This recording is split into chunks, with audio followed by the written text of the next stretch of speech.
Kalau hujan, emang harus waspada penyakit. Akhir-akhir ini sering banget hujan ya. Sekarang kan gue tinggal di Bandung.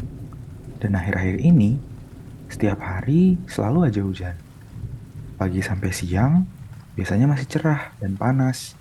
Kadang bisa terik juga. Tapi, kalau udah jam 2 sampai jam 3, biasanya udah mulai mendung.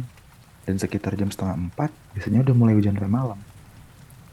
Kalau lagi musim hujan gini tuh, tidur-tiduran di kasur dan nonton drakor sambil makan mie kuah panas tuh kayaknya enak banget ya. Udara musim hujan juga biasanya bisa bikin lebih sejuk dan lebih nyaman. Eh, tapi jangan sampai lengah ya guys. Musim hujan dan segala kesejukannya ini bisa nambah risiko kita kena penyakit loh. Penyakit apa aja sih yang harus kita waspadain kalau lagi musim hujan? Kali ini, gue mau kenalin kalian sama 3 penyakit yang sering terjadi pas lagi musim hujan. Penyakit yang pertama akan gue kenalin, yang lebih tepatnya gue kenalin lagi adalah flu. Penyakit flu ini, kata orang-orang, sering terjadi karena kita kehujanan. Tapi emang iya ya? Kan ada juga orang-orang yang gak kehujanan tapi tetap aja kena flu. Sebelum kita bahas tentang flu dan hujan, kita kenalan dulu deh sama istilah flu-nya. Istilah flu itu sebetulnya kan bentuk pendek dari istilah influenza, yaitu penyakit menular yang disebabkan karena virus yang masuk ke jalan nafas. Orang-orang juga biasanya suka salah istilah nih sama penyakit ini. Kalau di Indonesia, semua orang yang pilek, bersin-bersin, kadang batuk juga, terus demam, itu dibilangnya lagi kena flu. Kalau di luar negeri, ada 2 istilah yang dipakai. Yang pertama, ada influenza, dan ada common cold. Walaupun sebetulnya dua-duanya gejalanya mirip, tapi 2 penyakit ini beda loh. Kenapa ya dibedain? Nah, ini perbedaannya. Yang pertama, virus penyebabnya tuh beda. Kalau di influenza, biasanya disebabin sama virus influenza. Sedangkan kalau common cold itu biasanya disebabin sama rhinovirus, virus parainfluenza, coronavirus yang musiman. Ya, jadi kurang lebih masih agak saudaraan sama si COVID, cuman versi lebih mildnya lah daripada COVID. Terus selain itu, virus influenza ini cenderung lebih berat dibandingin common cold. Gejala influenza itu bisa ditambah sama radang paru-paru atau bahkan kalau berat banget bisa sampai ada halusinasi. Nah, tapi berhubung kita ada di Indonesia, supaya lebih gampang, di video ini kita pakai istilah flu yang biasa kita pakai aja deh di Indonesia. Nah, sekarang kan kita udah kenalan nih sama istilah flu dan penyebabnya apa. Sekarang kita balik lagi deh ke pertanyaan, emangnya flu itu karena kehujanan ya? Jawabannya nggak secara langsung. Kayak yang tadi udah sempat disinggung, flu itu sebetulnya disebabkan karena adanya virus yang masuk ke jalan nafas kita. Gimana hubungannya sama hujan? Kalau lagi hujan, biasanya kan suhu lebih dingin. Nah, situasi kayak gini tuh bisa bikin virus lebih gampang menular. Kok bisa sih jadi makin menular? Nah, kita mulai dulu deh dari proses gimana caranya virus flu itu bisa menular dari satu orang ke orang yang lain. Jadi virus penyebab flu itu menular lewat cipratan yang keluar pada saat kita lagi bersin-bersin atau batuk-batuk. Cipratan yang keluar itu nanti akan terhirup dalam hidung kita dan masuk ke sel di permukaan hidung. Kalau misalnya di lingkungan sekitar lagi dingin, virus-virus penyebab flu itu bisa bertahan lebih lama. Selain itu, udara dingin juga akan bikin permukaan dalam hidung kita kering. Jadinya sulit deh untuk bersihin kotoran-kotoran yang masuk. Di antara kotoran yang masuk itu ya mungkin ada virusnya juga. Makanya virusnya bisa bertahan lama. Karena virusnya bertahan lama di hidung dan hidungnya juga sulit untuk membersihin virusnya. Jadi deh virusnya masuk sampai ke jalan nafas kita. Walaupun sebagian besar penyakit flu ini sifatnya ringan, tapi kan ganggu ya kalau misalnya kita harus aktivitas sehari-hari sambil hidung meler, bersin-bersin, demam, terus meriang lagi. Nah, maka dari itu, penting juga untuk kita tahu tentang cara supaya terhindar dari penyakit ini. Yang pertama, pastiin diri kita nggak kehujanan, supaya nggak kedinginan dan akhirnya terhindar dari penyakit flu. Ya, yang paling pertama bisa kita lakuin adalah pakai jas hujan dan juga pakai payung. Terus, kalau misalnya di sekitar kita udah ada yang kena penyakit flu, sebisa mungkin juga kita jaga jarak dari orang itu dan juga pakai masker, supaya nggak ketularan. Orang yang lagi kena flu juga harus pakai masker supaya dia nggak nularin orang lain. Ya, kurang lebih prinsipnya sama lah kalau misalnya kita menghindari COVID. Terus udah gitu, cuci tangan pakai sabun juga dan air mengalir. Karena tadi kan udah dibilang kalau misalnya suhu udara lagi dingin, virusnya itu bisa bertahan lama. Dan biasanya kadang-kadang virusnya itu nempel di permukaan. Ya kita kan nggak tahu tiba-tiba kita pegang, terus virusnya jadi nempel di tangan kita juga. Jadi lebih baik kita cuci tangan, pakai sabun dan air mengalir. Supaya virusnya bisa ikutan rontok deh. Terus habis itu, sebaiknya juga kita makan makanan yang bergizi. Kalau mau, bisa juga minum suplemen vitamin yang bisa meningkatkan daya tahan tubuh kita. Terus habis itu, sebetulnya ada juga yang namanya vaksinasi untuk influenza. Nah, ini tuh sifatnya dilakuin 2 kali dalam setahun. Kenapa ya harus 2 kali dalam setahun? Ya, penjelasannya agak panjang sih sebetulnya kalau untuk ini. Jadi kalau teman-teman penasaran dan mau ini dibahas, boleh banget ditulis ya di kolom komentar.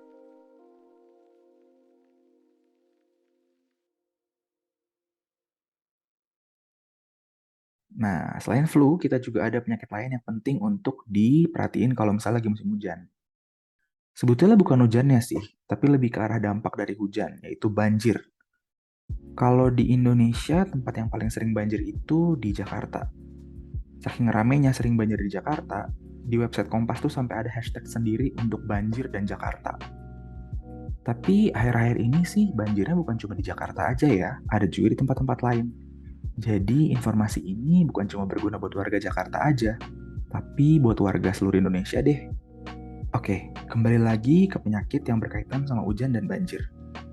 Teman-teman pernah nggak sih dengar penyakit yang namanya leptospirosis? Mungkin nama penyakitnya ini agak asing ya di telinga kita, tapi sebetulnya tuh kejadiannya cukup sering apalagi kalau misalnya banjir. Beberapa waktu belakangan bahkan di daerah Jawa Tengah itu lagi super waspada banget nih sama leptospirosis ini. Kalau menurut berita di Kompas tanggal 31 Oktober kemarin, udah ada 389 orang yang terpapar leptospirosis dan bahkan 55 orang diantaranya meninggal dunia. Kasus leptospirosis yang sering banget di daerah Jawa Tengah ini disebabkan karena adanya banjir yang terjadi di beberapa kabupaten kota di daerah Jawa Tengah. Oke, kita mulai bahas tentang leptospirosisnya ya. Penyakit leptospirosis ini adalah penyakit yang disebabkan oleh kuman berupa bakteri. Penyakit ini ditularin melalui air kencing hewan, terutama berupa tikus. Nah, kalau misalnya banjir, airnya kan suka kecampur sama air di gorong-gorong. Tikus ini kan banyak banget di gorong-gorong. Jadi wajar aja kalau misalnya air yang ada di air banjir itu kecampur sama air kencing dari tikus. Kuman yang tadinya cuma ada di air kencing tikus, akhirnya kecampur bareng sama air banjir, dan akhirnya bisa masuk deh tuh ke lubang hidung, ke mata, ke mulut, atau ke luka terbuka di kulit. Terus habis itu, kumannya akan masuk ke dalam sirkulasi darah kita dan mulai merusak organ-organ tubuh. Gejala yang biasanya muncul kalau misalnya kita kena leptospirosis antara lain adalah yang pertama, demam disertai menggigil. Terus bisa ada nyeri kepala juga. Lalu yang paling khas nih ada nyeri di bagian betis atau di punggung bawah. Terus nanti kulit kita kekuningan, terus mata juga kekuningan, cuman biasanya di mata tuh selain kuning ada juga bercak-bercak kemerahan. Kayak matanya berdarah gitu deh. Nah, kalau ada gejala-gejala ini, sebaiknya teman-teman cepat ke dokter ya, supaya bisa ditangani segera dan gak jadi makin parah. Soalnya, leptospirosis ini kalau dibiarin sampai parah, bisa mengakibatkan gagal organ, bahkan sampai meninggal dunia. Nah, kalau kita lihat dari pembahasan singkat tadi nih, penyakit leptospirosis ini tuh agak beda ya kalau dibandingin sama flu, karena efeknya beneran serem bahkan bisa bikin sampai meninggal dunia. Nah, supaya nggak cuma dapat seremnya aja nih dari kenalan sama penyakit ini, kita belajar juga deh sama cara-cara supaya bisa terhindar dari penyakit ini. Yang pertama banget ya, yang penting kita lakukan adalah pakai pelindung kaki seperti sepatu bot kalau misalnya beraktivitas di air banjir, di gorong-gorong, atau kalau misalnya lagi kerja bakti. Terus, kalau misalnya mau kerja bakti, juga bisa pakai sarung tangan, supaya bagian tangan terlindungi kalau misalnya lagi bersih-bersih. Kalau misalnya lagi ada banjir di sekitar rumah, airnya jangan dipakai untuk mandi-mandi atau berenang. Ya, sebisa mungkin kita jangan banyak main di air banjir lah. Karena nanti makin tinggi risiko masuknya. Kan kuman ini bisa masuk lewat mata, lewat hidung, lewat mulut, atau luka terbuka yang ada di tubuh.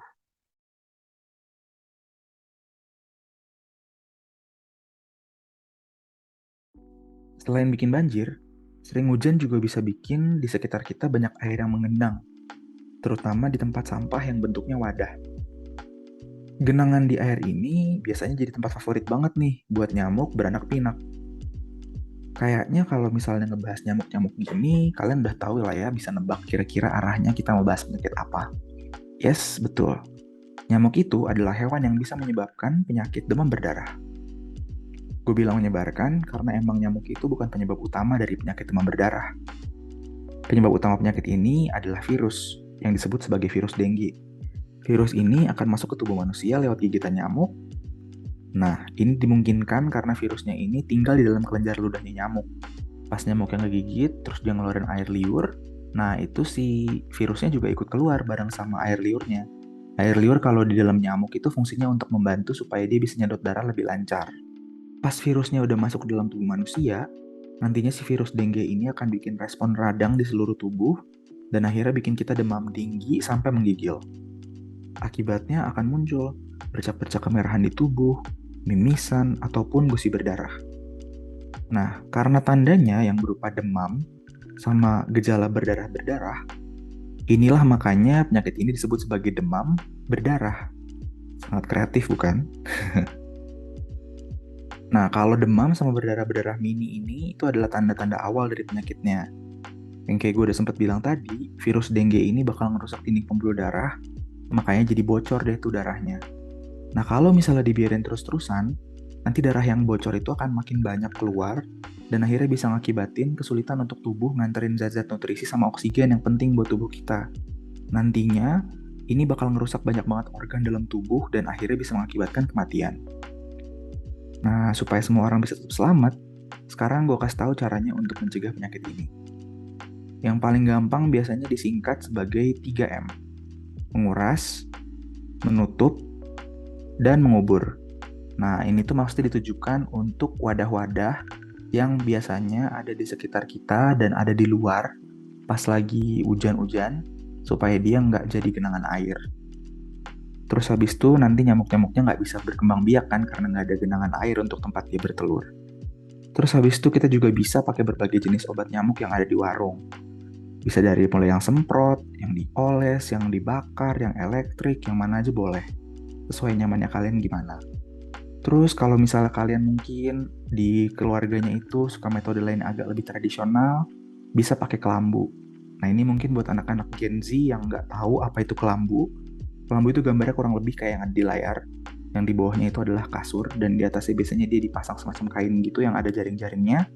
Nah nanti ini fungsinya untuk menangkal nyamuk supaya nggak masuk dalam tempat tidur. Nah itu biasanya dipakai sama zaman-zaman ibu bapak atau kakek nenek kalian lah ya. Terus selain itu kita juga harus waspada sama gejala-gejala yang tadi udah disebutin. Kalau misalnya ada orang yang demam tinggi mendadak, terus udah gitu tanda berdarah-darah, atau mungkin dia ada keluhan nyeri perut. Nah nyeri perut ini biasanya bisa disebabkan karena adanya kekurangan darah di dalam organ perutnya, terus udah gitu dia juga bisa jadi perdarahan di sana. Nah nanti ini tanda-tanda yang membahayakan sehingga harus cepat dibawa ke rumah sakit karena kemungkinan besar itu demam berdarah. Untuk penanganan penyakit ini, lebih cepat tuh lebih baik. Jadi disegerakan untuk bawa kalau misalnya ada tanda-tanda tadi, orangnya cepat-cepat dibawa ke dokter. Nah, udah deh kita udah bahas 3 penyakit hari ini. Sekian dulu ya penjelasan hari ini, yang hari ini lagi nggak singkat, dan tentang penyakit apa aja yang harus diwaspadain kalau lagi musim hujan. Semoga bermanfaat ya. Untuk diingat, video ini cuma gambaran awal. Jadi, jangan dijadiin satu-satunya acuan. Jangan lupa untuk like, share ke orang-orang sekitar, supaya info bermanfaatnya nggak cuma berhenti sampai kalian aja. Kalau teman-teman mau dapat info seputar kesehatan lainnya, boleh subscribe dan nyalain lonceng notifikasinya ya. Kalau ada pertanyaan menarik lainnya, boleh banget juga tulis di kolom komentar. Makasih sudah menyaksikan, sampai jumpa di video selanjutnya.